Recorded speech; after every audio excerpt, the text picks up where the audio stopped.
It was a one and done thing when I came into it, but I'm not counting it off that I'll never do it again.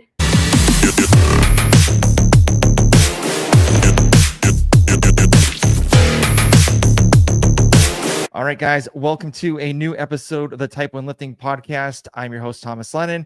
I have a returning guest. She is a grid athlete, life coach, and self-mastery coach, Bryleigh Hansen. How you doing? Hi, good. Thanks for having me. I'm good. How you doing? Not bad. No complaints. Thank you I know we've been trying to schedule this for quite a while. So it's been crazy because obviously I have 2 kids and you have a whole new schedule and everything like that. So I'm glad to, at least sit down and talk to you now. So, but first I do want to talk to you real quick. So I can't believe I saw in a post recently, you did a bodybuilding competition. So what was the whole purpose of that? And why'd you even think about doing that? I did. Yes. Literally, I have a very extremely long bucket list. And I love being able to check those things off. I have a legit bucket list. It's not just something sitting in my head. It's something that I've had written down since I was basically since I started college, really. So it's been 12 plus years. But wow. I look back on it in November-ish, just because I do a monthly check-in, what's next? What can I check off the list? A lot of it is travel-based. One of my bucket list items is to travel to 100 different countries. So every time I remember that. Yeah. Looking at it. So I was just scrolling through it and I was like, you know what? I was like, bodybuilding has been on there, a bodybuilding show, a weightlifting comp. And I'm like, you know what? Let's do bodybuilding. I'm in between grid and I have no desire really to do Wadapalooza or any big CrossFit comp. I'm in between seasons. I was like, let's give bodybuilding a go. It's been sitting there stagnant for 12 years, So I'm like, let's give it a go. So I started the training for it in December, and then January I really hit nutrition and training and went full dive into the whole entire process. So yeah, nobody knew I was doing it, and that was the whole purpose. I never shared stories. I never told the only people that really knew were the people that are at the gym. Why are you doing this all of a sudden? Where's your Metcons at? And I'm just training for something different, trying something new. So yeah, I did it. It was fun. Got that checked off the list. Nice. So did you, you got a medal too. So what did you place? I did. So so how does it go? So there's divisions and then there's classes within your division. Mm-hmm. So much stuff. So I got first in my class, but then I got second in the division. Okay. So it's the division's kind of the overall kind of deal. Yeah. Okay. Yeah. And so technically I qualified for nationals. Is I guess what they call it. I'm not doing it. That's in a month or so. So I'm not going to do that, but it's a cool thing to say I qualified for a national bodybuilding competition. Yeah. So since you won that and kind of second overall, is there another, since you crossed that off your bucket list, is the IFBB Pro kind of coming up next for this, or is it this is just the one and done thing? It was a one and done thing when I came into it, but I'm not counting it off that I'll never do it again. Mm-hmm. The IFBB Pro. So what happens is I guess when you go to nationals and if you make a certain place or something like that is when you get your pro card. Yep. But because nationals is so close to the beginning of the grid season starting, I'm grid's kind of top priority. Yeah. Yeah, of course. Yeah. So how was the whole process? Obviously nutrition's different. And so were you still doing kind of not Metcon workouts, but kind of CrossFit-ish workouts to kind of get ready for this competition? No. I actually steered clear from all Metcon-y stuff. Stuck to the plan extremely to a T up until the last few weeks. I started adding a couple more Metcons because I also pushed myself to do a CrossFit competition a few weeks prior to the bodybuilding show. So I was like, maybe I should make sure my conditioning and my gymnastics is still up to par. So no, I kind of avoided CrossFit stuff at all costs. It was also a good timing because I've just been doing CrossFit for so long, all the compounding movements, you get older, my knees are achy, my neck's achy, all my joints, one issue leads to another, as far as had a wrist injury, then it slowly started moving up to my elbow and my shoulder. So it was everything was naggy.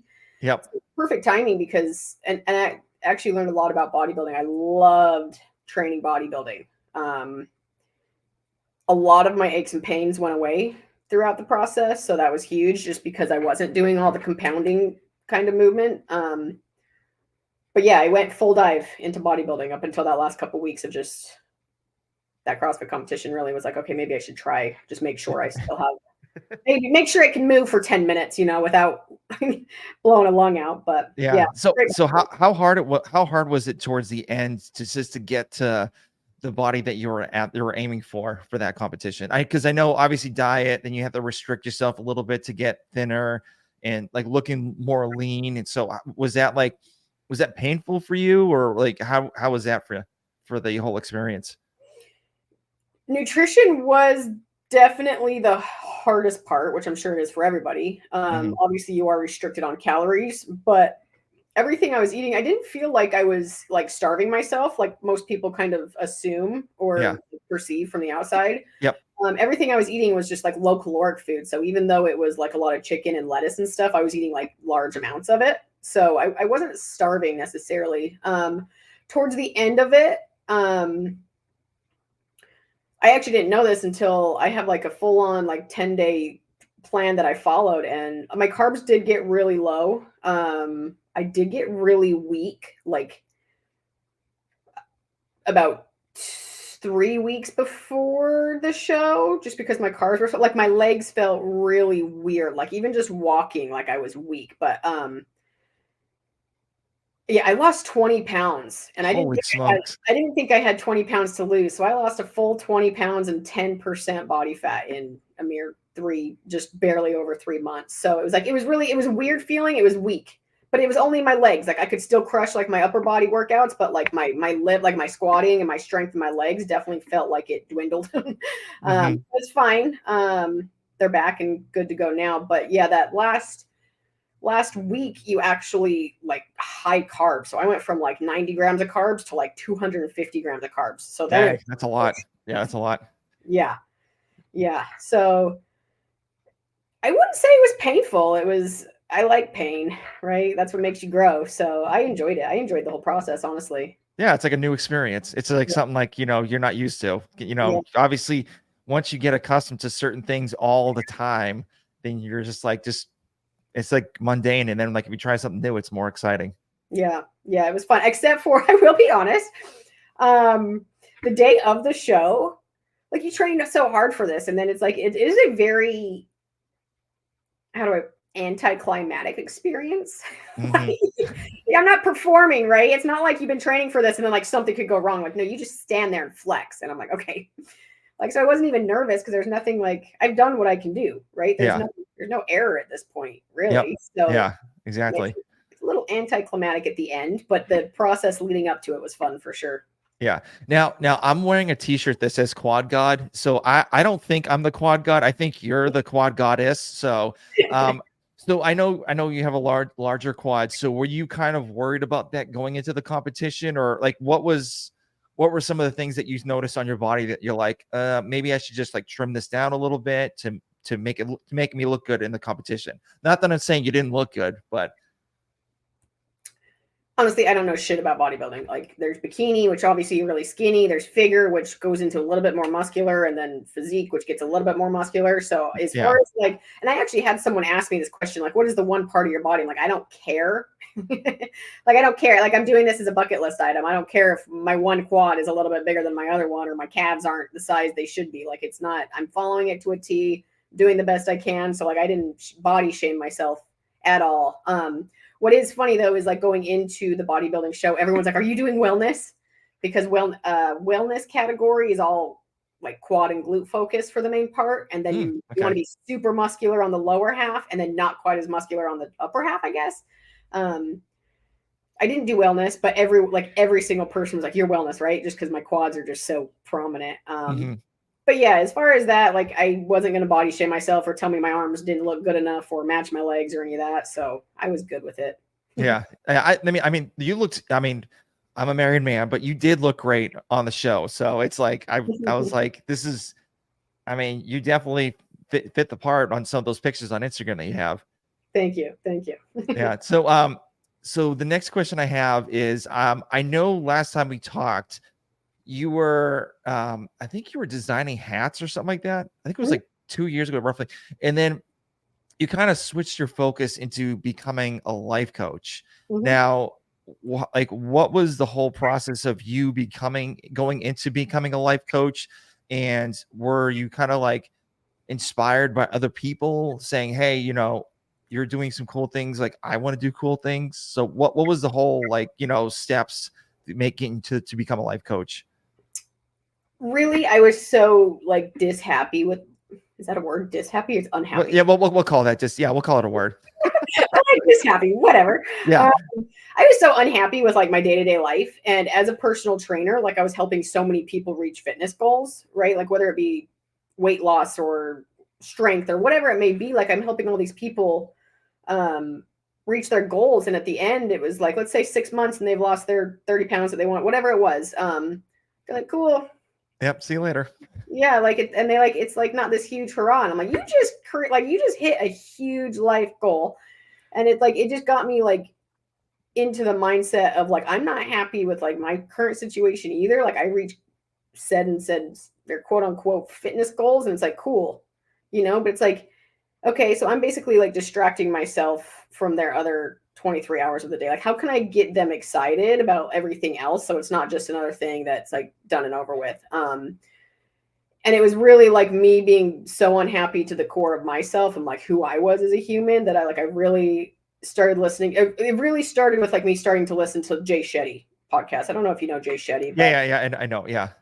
So that was really what kind of started like my huge like mindset shift and thought process, like change as a whole, just become like a totally different human being. So I was like so like stuck and living in the past and XYZ, like so many people get caught in. So it's like everything I am, I would classify myself as fitness, right? Like who is Bryleigh outside of fitness? I could not answer that question for literally the life of me. Like I was nobody. I was an absolutely terrible human in my eyes. So I was like, that needs to switch. I don't want to be related to fitness anymore, even though I'm probably always going to be, and that's fine. I'm glad I can be in motivation in that way. I want people to realize and know that like to be truly happy, you have to flip your whole mindset and framework as a human. And then the fitness and stuff will follow later. So I ended up really using it as like a personal thing. And I took the Jay Shetty course and I'm like, you know what, this is like something I want to, and I made a complete 180 in like, over the last 3 years for sure, but taking that course, my entire life has changed. My entire thought process of every little movement I do now and like think is like very strategic. And I'm always asking myself questions. And I was like, wow, like if I can go from who I was to who I am now, like everybody can do this. Right. It's just believing and having like a good foundation to be able to change and shift your mindset. So that course led me into, okay, how can I do this and help this for other people? And it's a life coaching course, so it started off as more of a personal growth thing and it turned into, I want to help others realize that they can do it too. So that's really what happened. And yes, I was selling hats. I had that job for 8 years because my boss was cool as shit. Like my boss was so cool. But I learned I was using, and I was like, okay, I'll do life coaching on the side until I can get used to it. And then I realized like I was really just using that as an excuse to like not fully dive. So like I came up with a plan. I gave myself, I think it was 2 months. I was like, I'm going to work on hats for 2 more months. And like, I'm putting in my quits. And I had an email written. I was like, August 1st. This was August 1st, 2023. I had this email written. As soon as I woke up on August 1st, I sent that email and I'm like, holy shit, I just quit my job. Like with nothing, right? So like I full dived and I was like, I know this is what I'm meant to do. It's what I'm supposed to do. Sent that email and probably been the best decision I've ever made.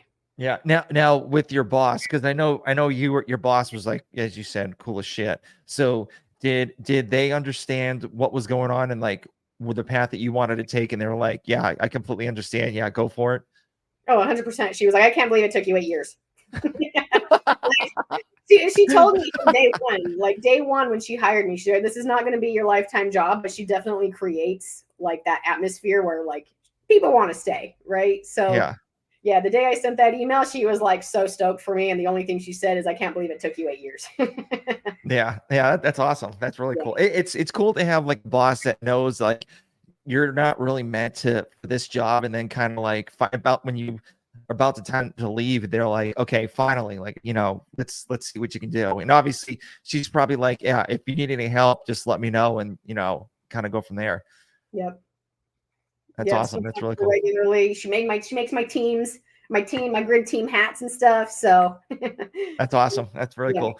Now, how is it now? How do you attract clients to, come into your program to get help? Everything I've done so far is organic, straight off my Instagram page. I'm learning how important content is, but I'm still like a very much so beginner and learning about it. And it's like more of like that self-doubt stuff of like overthinking, like, is this good enough? Is this going to reach the people I want it to reach? Are people going to respond? Are people even going to care? Yeah. So it's kind of like I'm reframing that right now as I'm getting more and more into content. But yeah, everything's organic. Just hoping it'll click with the people that need help. Yeah. I mean, you got the perfect room for it with that wall. So, I mean, just you could talk to people and look really professional, which you are, and kind of go from there. Yeah. That's awesome. Thank you. I actually just put this wall up last week. I know. Yeah. Yeah, I was watching your stories. I'm like, oh, that's gonna look so cool, like so cool. Yeah. And then if you can get, like, I don't know if you would want, but like get a neon light for that back corner next to the shelves and kind of like have your logo or something like that. Yeah. That's awesome. Yeah. Stuff in the works, but the wood's up. So that's awesome.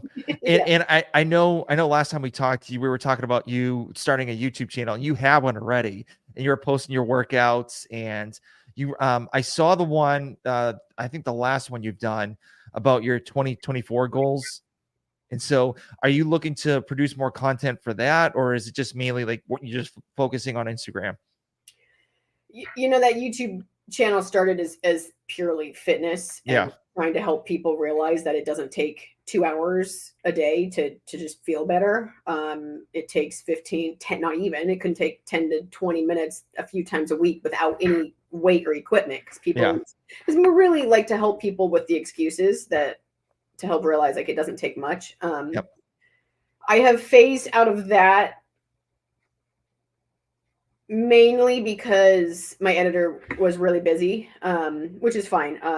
We all have multiple million things going on, but it's led me into being able to focus more on the life coaching. Obviously YouTube is not it's a very patient patient thing you need for that to build. It is crazy. I actually did build. I think there's like 871 subscribers. I literally just turned it on like a half hour before we started talking. So yeah, I haven't posted a video on that forever, but yeah, I did post a 2024 goals as far as like a life coaching thing, just to like see if that outlet would kind of get me some more life coaching clients. But yeah, I'll be honest, I haven't really checked my YouTube much. It's kind of phased out just so I can focus on this. I've also like been really big into learning more about business and entrepreneurship and obviously all this stuff. So trying to focus on a million different outlets it's not helpful. So I'm like honed in on my life coaching stuff right now.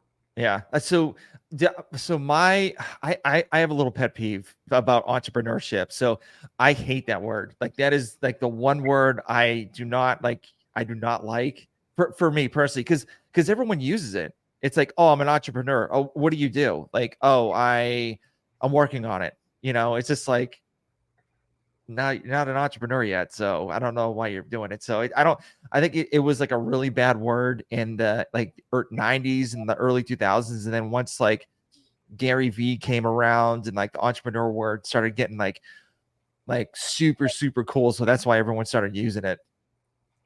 Yeah, I mean, I can see that. For me specifically, I am trying to build like a legit business. Well, yeah, I mean, yeah, you got the certification, like and you're doing it. So it's not like, you're not doing it and say you have it, like, have it in your bio or something like that. Right. Yeah, I'm not putting it out as an entrepreneur. Like, obviously, I'm like, no, I'm a life coach, right? Yeah. First and foremost, like the back end of the business, it doesn't matter to my clients, right? That's not what's telling people I'm building a business is not going to get me life coaching clients. So yeah, no. Yeah. Yeah. And also you're a self-mastery coach. So what's the difference between the life coach section and in that section? So life coaching is kind of like the bigger umbrella of it. And then I've like niched down into like self and emotional mastery. Okay. Really, it's just becoming aware of oneself and one's emotions and one's thoughts and trying to be able to disconnect from them, because so many people, I'd probably go as far as to say that 96+% of people are very emotional reactors, right? And then they come back and they're like, damn it, I wish I would have done X, Y, or Z or said Yep. that something differently, right? Yep. So as far as self-mastery, it's I'm really helping my clients become like more patient with themselves and like being able to take a step back from emotional reaction, just so it doesn't haunt them later, basically. That's what self-mastery and emotional mastery is, just like, just because you feel these emotions doesn't mean you are those emotions. True. Right? You separate the two. So that's really like what it comes down to as far as like self-mastery. Yeah. And it's almost like in the political space too. Cause I don't really get into politics. Like that's like one thing I don't want to get involved with, but like you see that in people that are like follow, like, either Republican or Democrat, they get like super emotionally charged if they see like a Trump flag or like a Biden flag. And it's like, it's like, just take a step back or take a deep breath in and like, just, it's not really hurting you. It's just, they like that or they like that person. So it's like, whatever, just don't do anything stupid and to affect you or them. Yeah. And that's what's crazy is like, politics. I stay out of. I have not been into politics for at least 4 years. Like, just because like they said, Good for you. Yeah. Emotionally reacting. And like, it's like by allowing, like, doesn't matter which side you're on. When you get worked up from the other side, you're letting them win. Right? Like, they're controlling your emotions right now. You're letting them dictate how you feel in that moment. So technically you both are like kind of screwing each other over right now. Right? Yeah. I'm also like, politics is a hard pass for me at this point. I'm going to focus on me, and that's it. Yeah. And how do you do that? Cause like, obviously like I'll watch the news or like go on Twitter or something like that and like see something, and I don't get emotionally charged, but I see that. So how did you like, push away from the politics side and kind of like mainly focus on yourself and not worry about like anything else on the outside world? I don't watch the news. Zero. I hardly watch TV at all anymore. I've unfollowed every single news outlet. That's it. The only things that I unfollowed everything one-sided, and I've unfollowed people that are extremely one-sided that like to shove their stuff, or their opinions or their thoughts. It's just, it's not helpful for me. You do you, if that's what you want to do. Like, I don't want you feeling your way to like somehow trigger me into being like, you're stupid or no, you're wrong, So I've just eliminated it. No TV, unfollowed everything that will possibly make me feel an emotion that I don't want to feel. Yeah, that's awesome. I did do that too as well. Like unfollow like a whole bunch of like news media, but like obviously like Twitter's kind of like my breakfast newspaper. Like I'll read it and then like, and it's like I don't follow these people, but it's like on the For You page or whatever they call it on not Twitter but X, and it's just like you see it, you're like, oh, God, and then like it's like almost to the point I'm like, should I just delete the app and just not worry about it at all? Yeah, I don't know. I don't have Twitter or X or whatever you. So I don't know. I also, the only like social media platform I have on my phone is Instagram. I don't even have Facebook or any of that. Like if I need to get on Facebook, it's on my computer. So it's like maybe once every 2 or 3 days is it. I don't know. I just do my best to avoid it because I know it's not helpful. Yeah, true. Yeah, I just should just delete X and just leave it alone and then just kind of put it on my computer and kind of go from there. Yeah. So when you get new clients, like what's the process of like, the first initial phase, like the first face-to-face, and then kind of like expectations and goals for them? So before I get on a discovery call, I have 2 questions I ask. So before you become a client, like we have to talk. It's a free discovery call. We got to get face to face, make sure we're on the same page, make sure I'm a good fit for you. I can help you.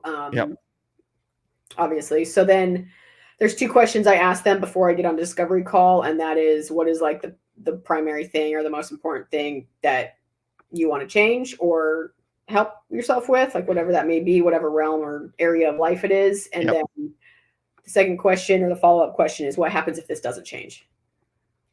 right? So then I hop on the call. Cool, whatever their answer is, awesome.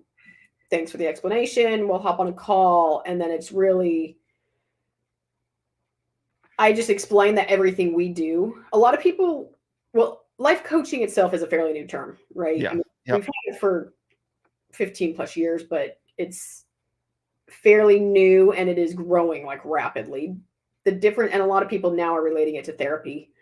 I'm not a therapist by any means. The biggest difference is like therapists try to, or more so focused on your past traumas, kind of help you relive it, let it go, however you want to cope with it. Whereas life coaches we see it more as what can I do now to help me in the future. And I'm a firm believer that focusing on the past and trying to just relive things is not helpful for you going forward. It's like, what can I do now? Because who you are and what you've done in the past, like you cannot change that. Like, sure, there's definitely like, I agree, like there's some things that will like help you. If you relive that, you can kind of be like, okay, cool, I can let it go now. But like, what can I do now? So that way, my 85-year-old self is proud of me later. So really life coaching is focusing on the now.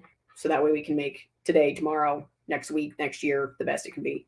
Yeah. I think that's way better than just reliving the past. So, cause like you could start like, working on the now and then be like, okay, like I need to change this instead of, that.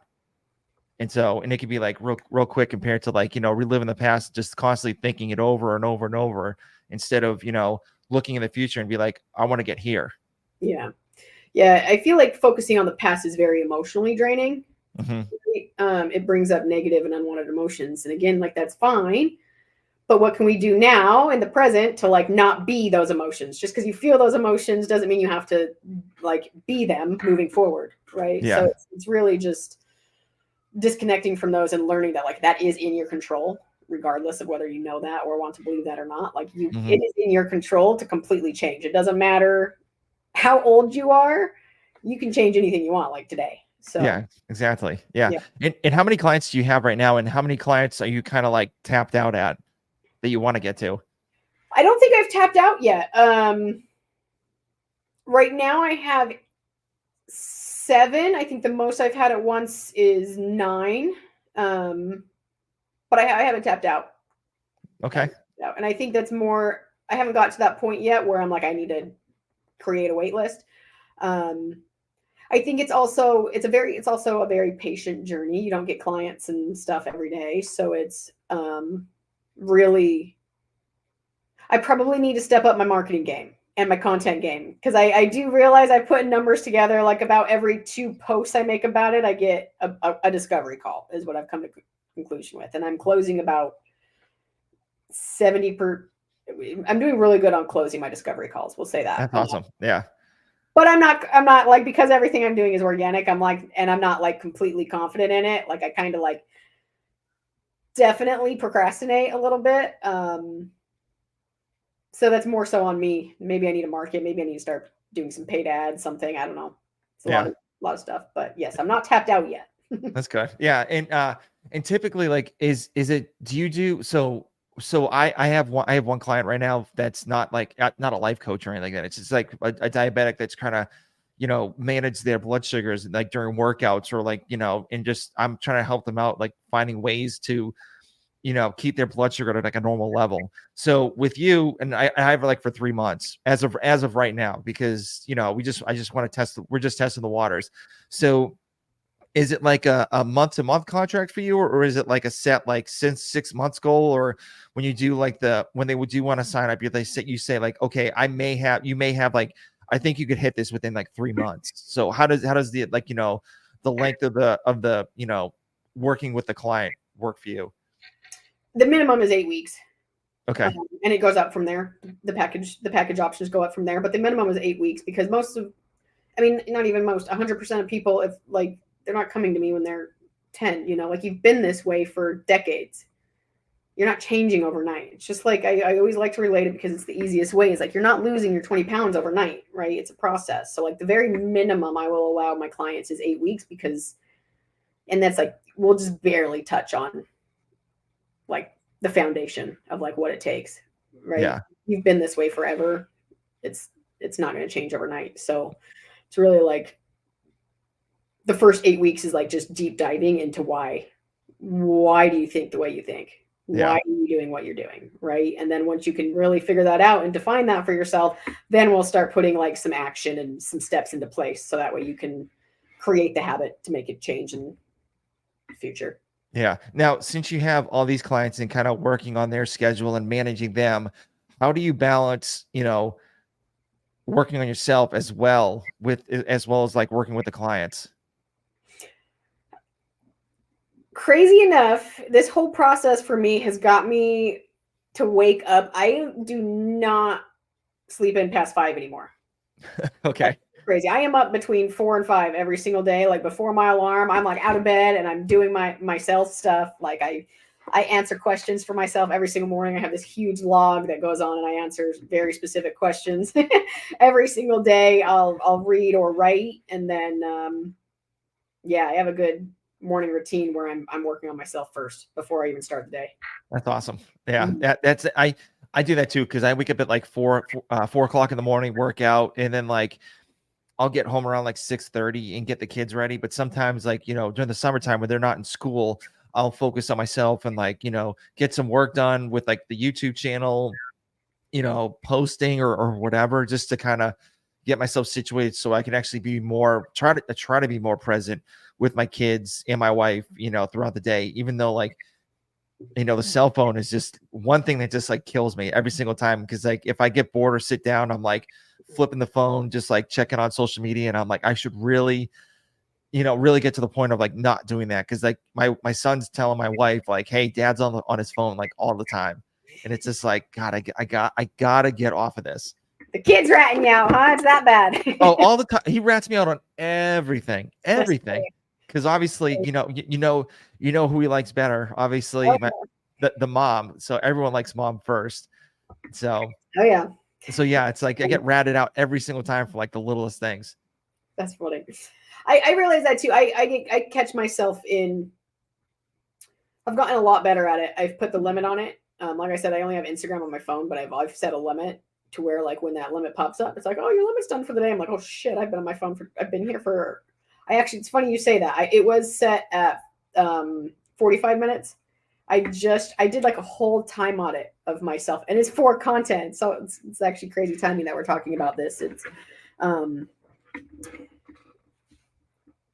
I did a whole time audit, and people say I don't have time for this. I don't have time for that. It's like, okay, like I lie to myself and say I don't have time, or I'm just overthinking my content, whatever it is. But it's not that you don't have time. It's that you're doing something else instead of that. Right. Yes. Yeah. So it's like, okay, I set my screen time for Instagram is 45 minutes a day. And I just dropped it last night to 30 minutes. So it's like, okay, there's 15 minutes where I can sit and get some content done. Doesn't matter. Mm-hmm. I can just write it out. I can get a lot done in 15 minutes, so it's not saying you don't have time, because you're just doing something else instead of whatever it is you want to be doing. Yeah. Yeah, exactly. Yeah. I need to start doing that. I need to start setting time limits. It's like, it got to the point where my wife got me a timer for the bathroom because I'm on my phone. Yeah. It's like literally like, it's like one of those like sand dials, but it's like a guy, it's like you flip it over and it's a guy sitting on the toilet, like on his phone. And it's like a 5-minute time limit. Like that's it. And she's like, yeah. And it's like, I'm like, she's like, is it time yet? And I'm like, I look at the thing and I'm like, I didn't put it on. And I'm like, oh shit. So, but I was like, I'm trying to be more present on like, throwing my phone on the bed or on the couch, instead of getting like completely distracted. Because I'm not making excuses, but like sometimes like, you do want some alone time, especially with like 2 kids that are like under 9. And it's just like, they're on you all the time and like, they want you to do stuff. And then it's like, all right, just give me a break. And so like that's kind of like my break, but it's not really the best break to do. Yeah. Yeah. I feel you. I don't have the kid things, but got a dog. Sometimes he's needy. Well, yeah. And like my kids are asking for a dog too. And they're like, can we have a dog? And I'm like, no, like you can't even imagine, like you can't even like manage your beta fishes. Like, because like I'm the one that's feeding them all the time. And my wife's like the one that's like cleaning the tank if I'm not doing it. So it's just like, how are you taking care of the dog? Well, and it's like, how can you take care of a dog if you can't even take care of a fish? Right. So They'll understand one day. yeah, we'll see. But they're really like, they're really pitching for a dog right now. And it's just like, God, like, no. So We'll see. I think parents always give into the dog thing at some point. yeah, it's, I think I'm gonna wait till they get to like 7. I wait till at least my daughter gets to be like 8 or 9.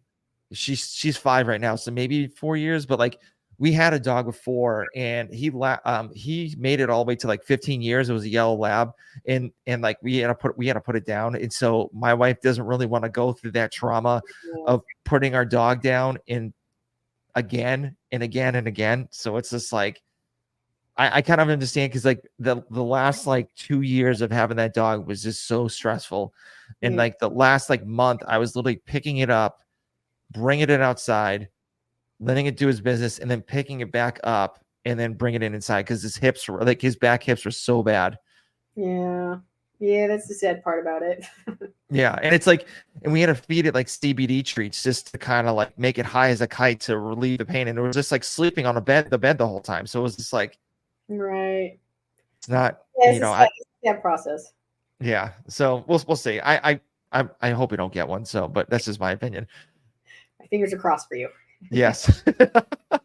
but I was gonna say, so I know we talked earlier. I know you actually, I looked at your Instagram page too as well. You actually did a high rocks competition with Heather Hudson. What, obviously that's completely different from Grid League, CrossFit. So like, what was your experience of that? Was that like another bucket list you wanted to check off? Man, that was awful. High rocks is awful. I am not a runner. If you like running, high rocks is fun. But I am not a runner. No, how did that come about? No, we met someone and they said, we'll get you guys. It was the Miami High Rocks. They said, we'll give you guys some entries. And so we're like, shit, why not? Me and Heather try to do as much stuff as possible together. So we're like, why not? Let's just do that. Let's add that to the list of things that Bryleigh and Heather do together. Yeah, no, we did it. We actually we qualified for World Championships. So then we did it again in England. We went to Manchester for World Championships and then did it again. I don't think I'll ever do one again. It was fun. It was definitely a good experience. But like I said, I'm not a fan of running, and it's 5 miles in total. And that's about 4 miles too much for me. Yeah. It's funny because there's all these like little girls who just crush the run, and then it's like they're dying on like the movements. And I'm like, hell yeah, like we're done with the run. I get to like push some weight or ski or row or carry some kettlebells. That was like my break while everyone else was like dying. So, yeah. Like we would pass them on that stuff, and then they would pass us on the run, and then we would pass them. And then it's also very different, but it's also a cool setup. It's fun. It's a good change. So do you think High Rocks is comparable to CrossFit? Is it like kind of like the same thing, kind of? No, I didn't think so. I mean, it does have for my opinion, I think it does have the functional movements of like the skier, the hang, like a farmer's carries, the sled push, and a little bit of running. But my thing with that is, I don't think it's not really constantly varying movements compared to CrossFit. It's like the same thing over and over and over again. Yeah, I'm pretty sure. I'm pretty sure it might be changing it this year. I did read something, but however long it's been around, it's the same thing every time. Like it literally never changes. It's always the same race. It's always the same movements. It's always the same distance. It's always the same rep scheme, whatever it may be. And it's also long. Like you're not going to go work out for 14 minutes and then take a break and go again. Like no, you're moving for a minimum of an hour if you're really good. Yeah. CrossFit, you don't ever do that, right? Once a year you do Murph, but other than that, maybe Chad, but like as far as anything outside of like the hero workouts, you're not doing a constant movement or a constant workout for over an hour ever. No. And even with Grid League, I believe even with Grid League, they kind of change it up too as well. It's not really the same thing all the time. Yeah, we change it every match is a different format. That's awesome. Yeah. So speaking about Grid League, so how was the season last year, and what are you trying to do for this year to step up your guys' game? My season last year was the same as the previous years that I've owned the team. We are doing really good throughout the regular season, and then we make it to playoffs, and then we lose in playoffs. It's been like a continuous cycle for the last 3 years. We can never get past playoffs. What am I hoping to do differently? Was that the question? Yeah. What are you trying to do to obviously make it past the playoffs and win a championship? Hopefully practice a little bit more. I think a lot of it comes down to little tiny errors and mistakes during playoffs. So hopefully just get the team, and I'm also hopefully being able to kind of shift their mindset and the way they kind of go about things rather than just go work out. Let's think about this a little bit. Yeah. Try to bring in some life coaching a little bit as to why they're doing what they're doing. And let's just not make it go do this movement fast. Let's do it with intention. And why are you doing this right now? That way, hopefully there will be less error, right? So they're not just running out on the grid and spazzing out and getting no reps constantly. Yeah. So that's really the big goal, is kind of eliminating the no reps. There were so many no reps in playoffs last year. It cost us, because a no rep on the grid is a make or break every time. Yeah, that's seconds away from winning. Milliseconds, literally. Yeah, exactly. Yeah, exactly. Yeah. So with you guys doing the really fast movements and always go. So how do these judges are able to count the reps and miss or do a no rep, because you guys are going so fast? How can they notice if they have soft knees, or if the elbow's bent a little bit, or if they're not really overhead? How do they judge the competitions? So the Grid League's refs are first and foremost, they are paid and they do training, right? Well, that's good. Yeah. These aren't volunteers that just walk onto the grid for the first time. There is extensive training and video footage that they're reviewing constantly. And there's also refs on the grid, but then there's also a head ref on both sides. So most of the time you have more than one ref looking at you. Oh, good. Okay. But it all comes down to their training. Those refs pour their heart and soul into reviewing old footage, and the head refs will kind of judge them what was good, what was bad, how, but they are also trained that if it's on the edge, to no rep. They don't give it to you. So we're playing for money, so they have to be strict. So if it's questionable at all, they're trained to just say it doesn't count. Yeah. Yeah. Well, maybe CrossFit for the quarterfinals should have had two judges judging those people for the step ups. Poor CrossFit, they're getting some. Yeah, they're getting right now. Yeah. Well, even so they have so there's almost like a judges league, almost like Grid League. They call ourselves AFJ. Have you ever heard of them before? No. So it's a non-profit, and so what they're doing is they're judging. They're taking it serious. So what they're doing is they're focusing on being official judges for CrossFit, pretty much. That's what my take on them is. So a lot of camps like Mayhem, who else? A couple other camps too use them for judging instead of using someone from the gym. And so some of these judges actually have been at the CrossFit games too, as well as one of the head judges, or one of the main judges in the 5 through 7 or whatever, those lanes, where the elite where the top athletes are. And I guess from what I saw was they brought the AFJ to the Mayhem camp to judge them, and they those athletes got dinged so hard, especially Paige Power. She dropped even to not even making it to semifinals, and one of the AFJ judges was actually judging her. And so I thought it was just absolutely crazy. If you can have the AFJ miss just having a neutral head, what are other people missing? And how can they be a professional group if they miss some slight wording or verbiage like in the, the rule book? It's hard. Human error is never going to go away. Yeah, true. Think about how much money baseball umps and football refs get, and They still so mess up. every game, there's always bad calls. There's never not a game that is perfectly called, ever. Right? So it's like, at what point do you it's just ignoring it? Like, they're going to complain at all costs. Someone's always going to complain. It doesn't matter. So like CrossFit,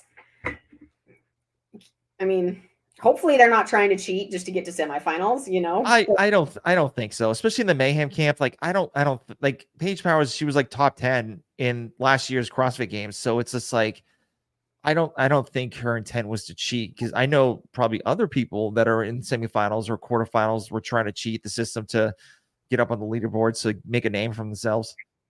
Yeah, I don't know. I think the best they can do is just define the standards the best they can, and if people don't follow them, then that's what you get for not reading the rules, right? Yeah, true.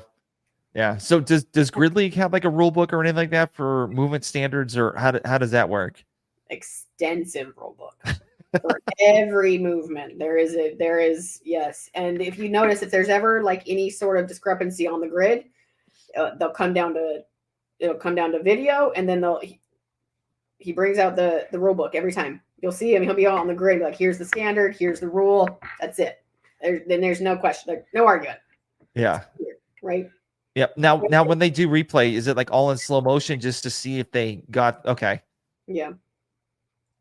That's pretty legit. That's pretty legit. Yeah. That's awesome. Yeah. Yeah, it's good. It's getting better and better each year too.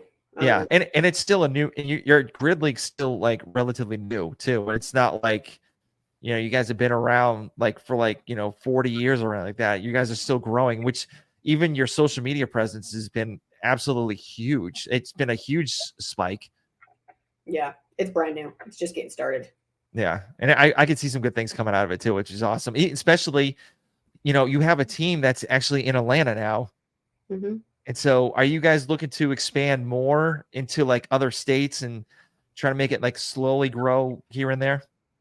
Yeah, there's going to be 2 new teams next year. So there'll be 10 teams total next year, and the other 2 teams will definitely be out of state. There's so much interest in Texas. So I can probably say with confidence one of the teams will be based out of Texas, just because how much interest is there, and actually how many players fly in from Texas. There is a lot of people currently that fly in from Texas for all the matches. So, 2 more teams next year for a total of 10. This year is actually the first year we're traveling out of state. We are going to Vegas. All 8 teams this year are going to Vegas for. That's awesome. Yeah. In October, it's going to be super fun. So, it's growing.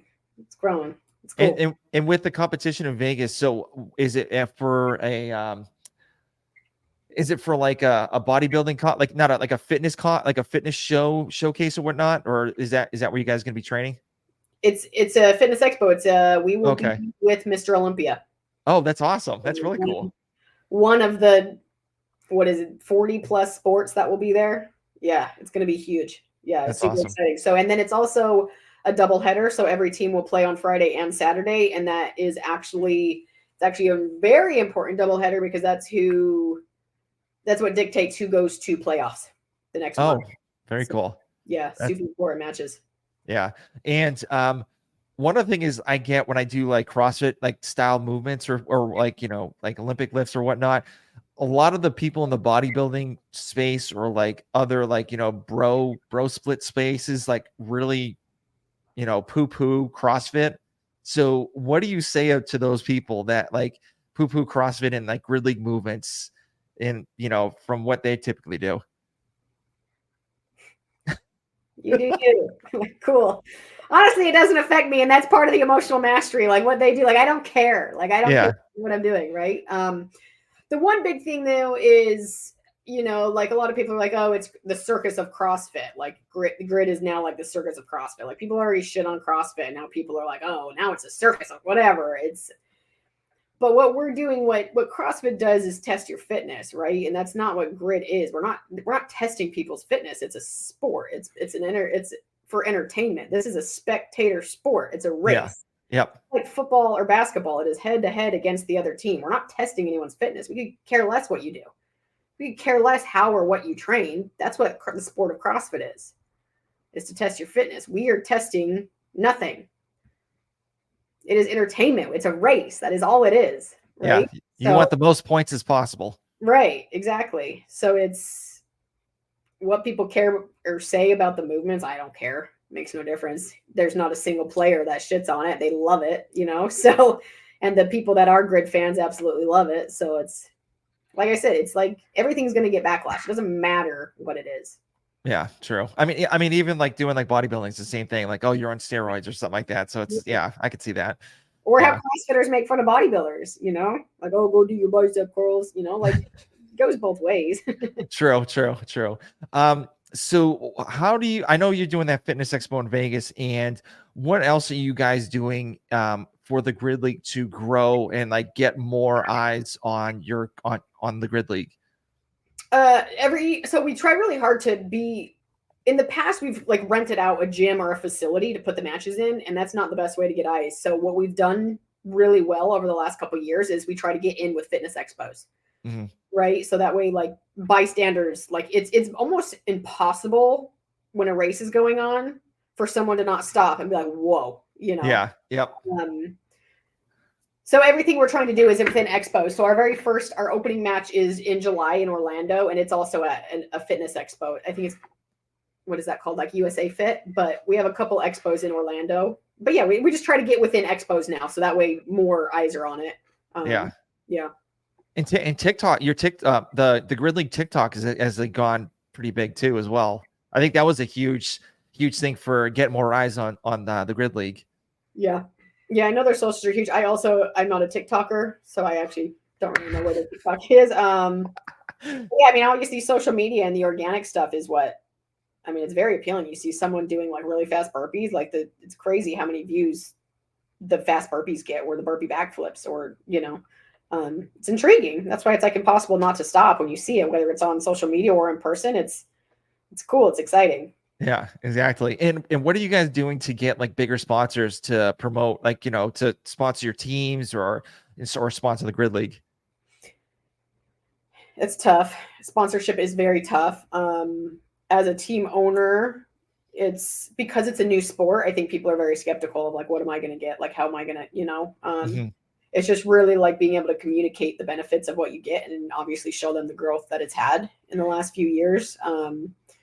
Getting the availability of just new eyes on that brand, whatever it is. It just really comes down to communicating and like getting them to believe in the sport as much as all of the owners and players do.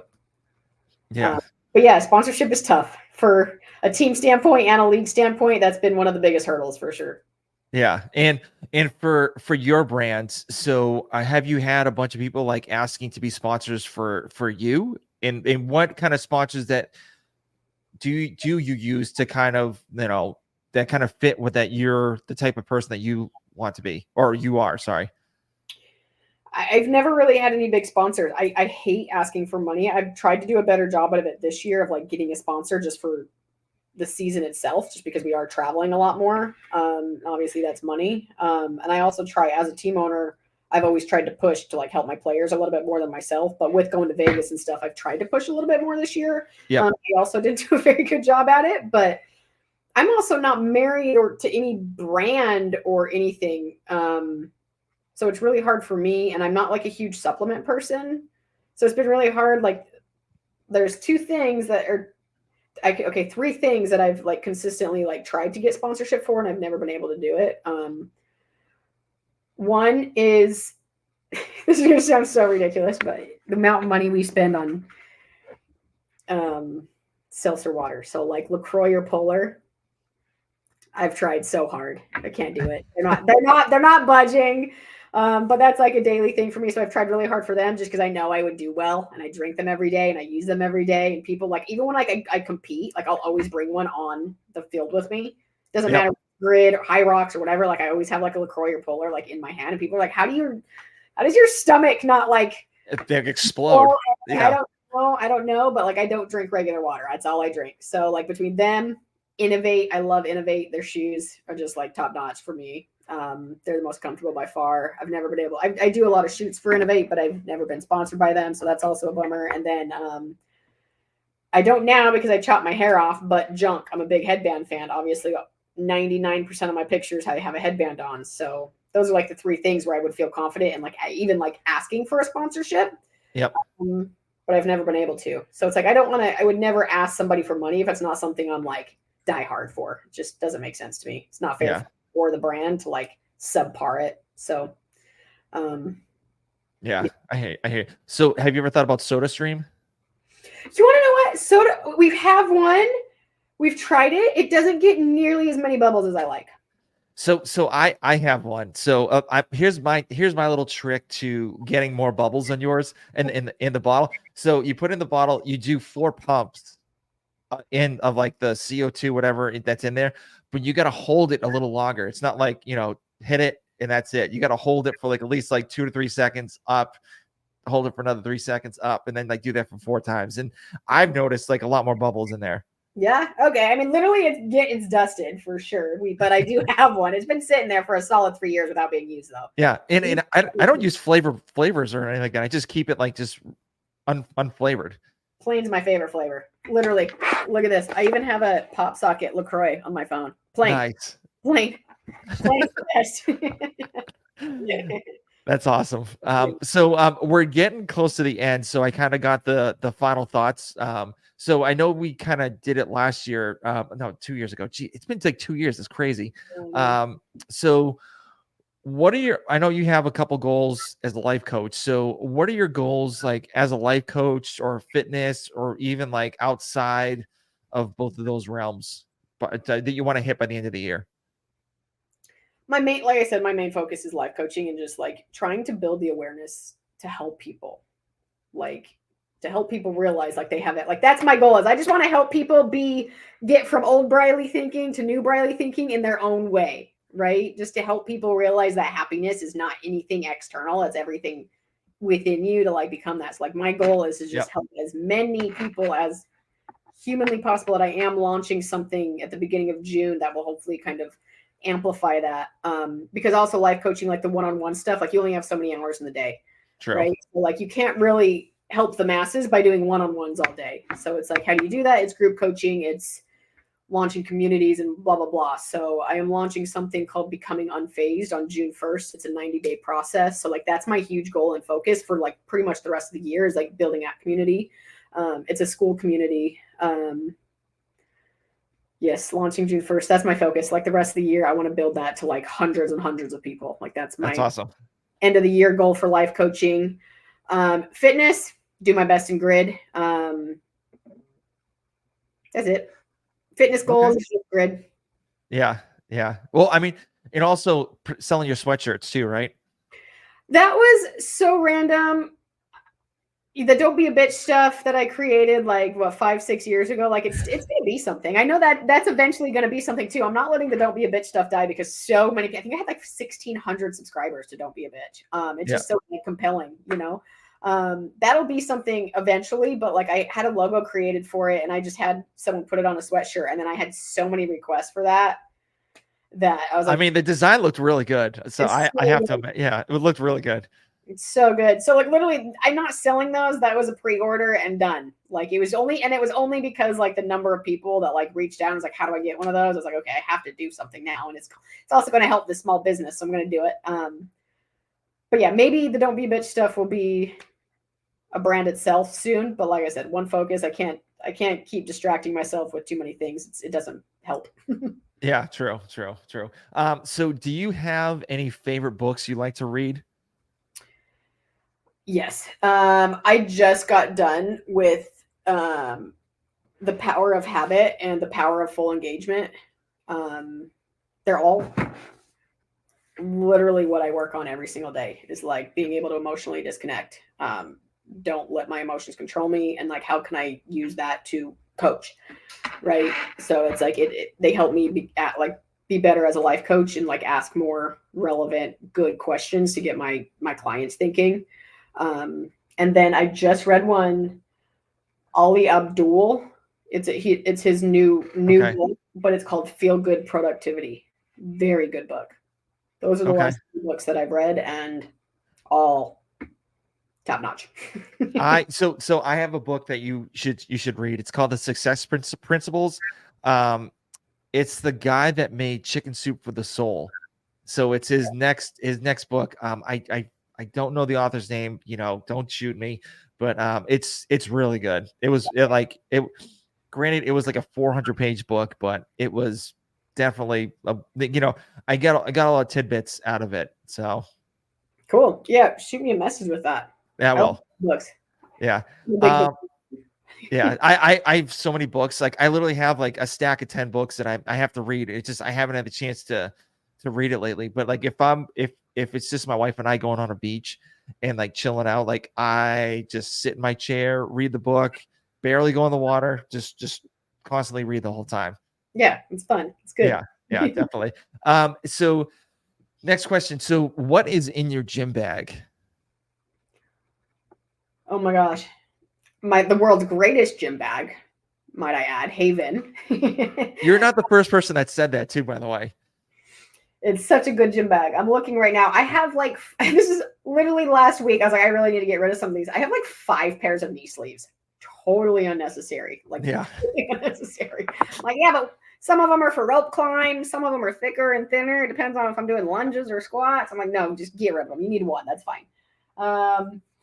Thumb tape, applesauce, headphones, my Airwave, wristies. I had that really bad wrist injury from Wodapalooza, and I just now am starting to not use it 2.5 years later. It's crazy.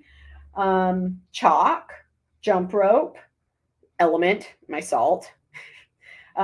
Ceres's Flow. I'm testing out like a pre-workout, but it's not like a stimulant. It's based off of like beats.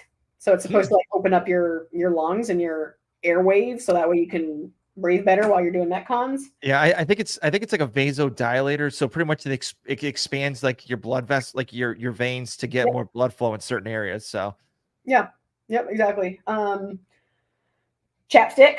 big chapstick wear when I work out, so I don't get cotton mouth or dry lips. A pair of socks for who knows why. That's all I can see right now. I think that's pretty much it. Okay. Awesome. Yeah. All right.